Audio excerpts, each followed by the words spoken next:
Welcome back to part two of two Intro to Oil Painters for Beginners. And in part one, I shared with you a little bit of a setup, some of the tools and such that you'll need to get started with your oil painting.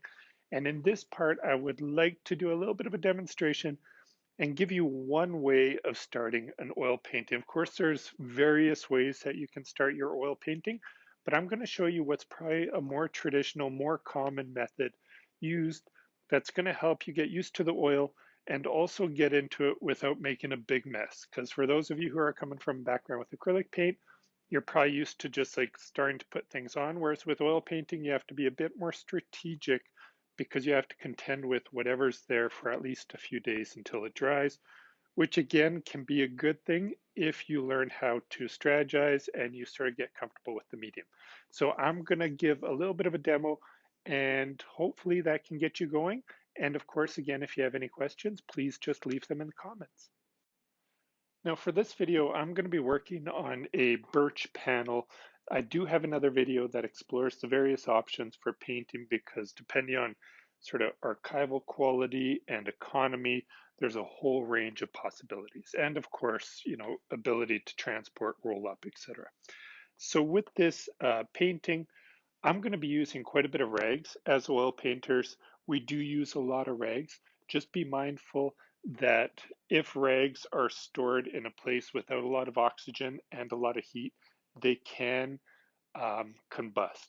So what I have here in the studio is a red metal container because if you have it in metal, if something happens, the fire won't sort of go outside of that. And if you have, a big dumpster in the back alley or something, just make sure on a daily basis you throw away your rags or let them air out. I have a little bit of a rack where if the rag is sort of wide open like this, I'm not worried about it combusting because it has lots of air. But if you are sort of bunching them up and you have lots of them, that is a bit of a concern. All right, so our painting. Today I'm going to be working with some umber just because it is a bit more of a traditional, color that we're used to. And I have here my walnut oil. So I'm dipping my brush just in a little bit of walnut oil just to loosen up my umber. Again, as I mentioned in video one, I don't want too much oil because I don't want it to be super, super slick. So I'm getting a bit of oil on there and I'm just going to cover the whole thing. And I know as I go through this video, you're going to see me wipe away quite a bit of oil, and you're going to think to yourself that that might be a little bit wasteful. But I want you to bear in mind that with acrylic painters, of course, you have a lot of paint that dries on your palette, right? Or at the end of a session, you have to get rid of the paint that's left over. So I think in the long run, oil painters use substantially less paint than acrylic painters just because we don't have to dispose of it and it sits on our palette throughout the weekend and doesn't dry. But you will, the process of doing an oil painting, I would say it's more like sculpting in clay where it's sort of a process of addition and removal versus working in other painting mediums. It's more like sculpting with stone where it's just sort of a one-way road.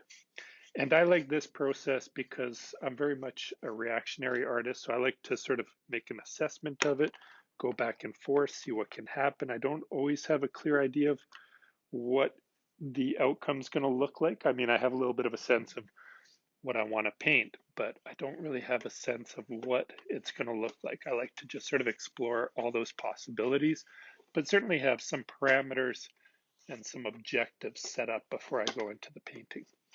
So like I said, this is referred to as an underpainting, really common with oil painters especially.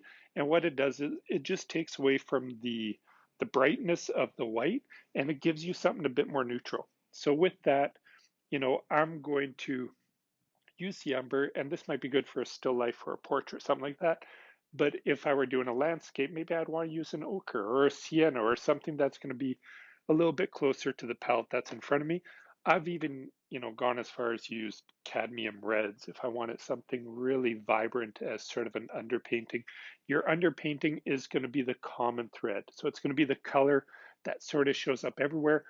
If you study some of the Renaissance artists or Baroque, like Rembrandt, if you really look at Rembrandt, you're going to see his underpainting color everywhere. Or Velasquez, same thing, you'll see his Venetian red sort of pop through all over the painting. So this color is also going to be sort of your common color. So before just jumping to the umber, do make a little bit of an assessment of your subject and say what color do I want to sort of hum through all the other colors. So I've put that down.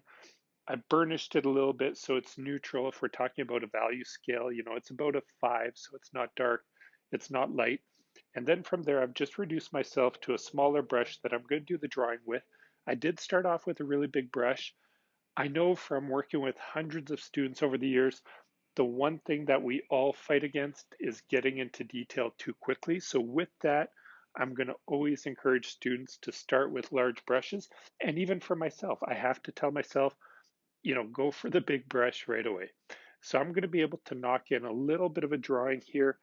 I don't make it too precious because, like I talked about in the last video, the nice thing about oil paint is that it's always malleable. So you can always sort of move it around, you can adjust it, etc.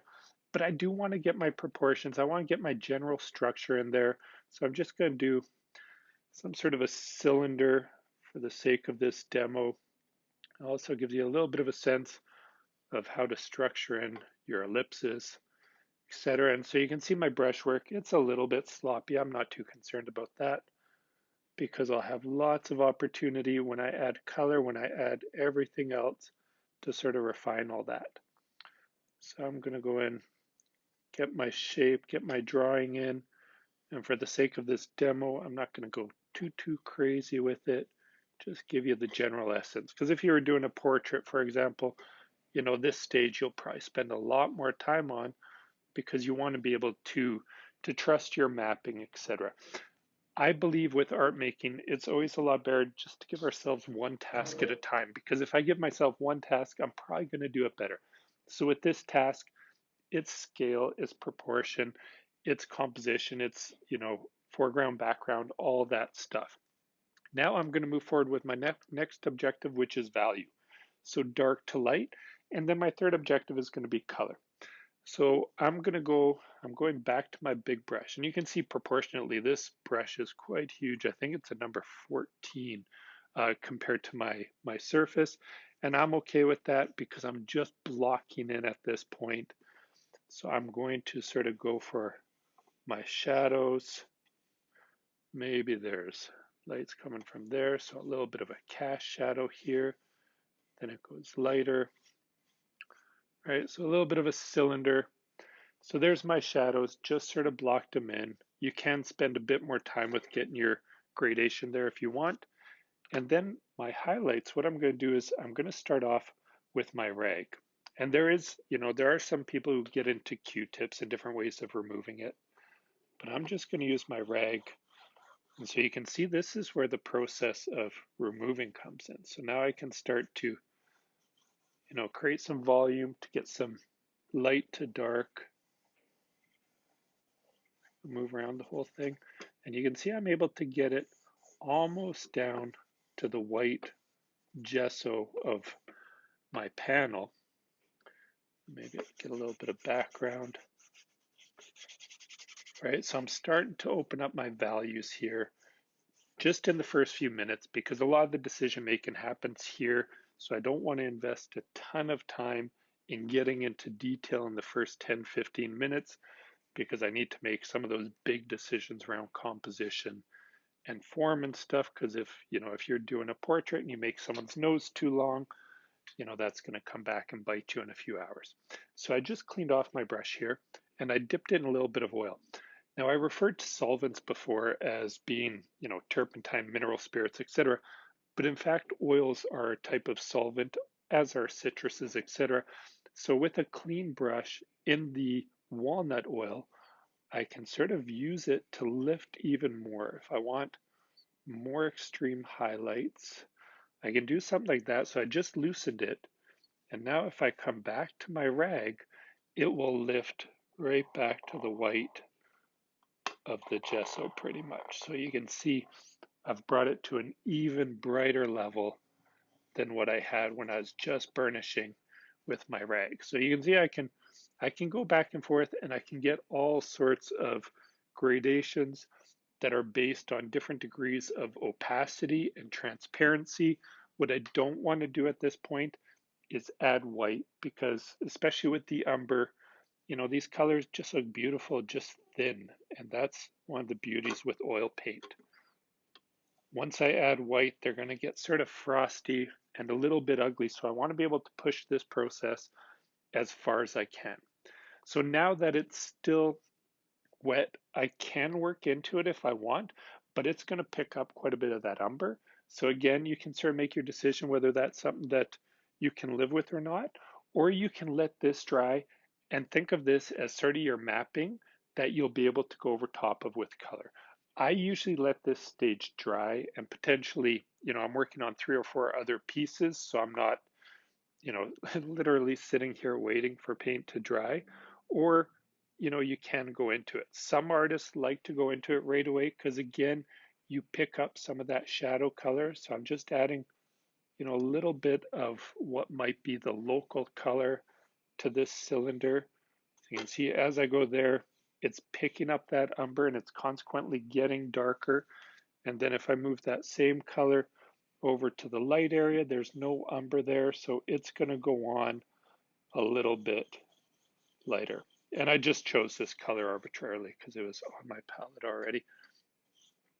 So something like that. And again, yeah, whatever the local color is, you can start to sort of add it in. And with me, with painting, you'll see I will go with a large brush for as long as I can until I'm utterly frustrated. And then I start to go smaller and smaller and smaller and get into that detail.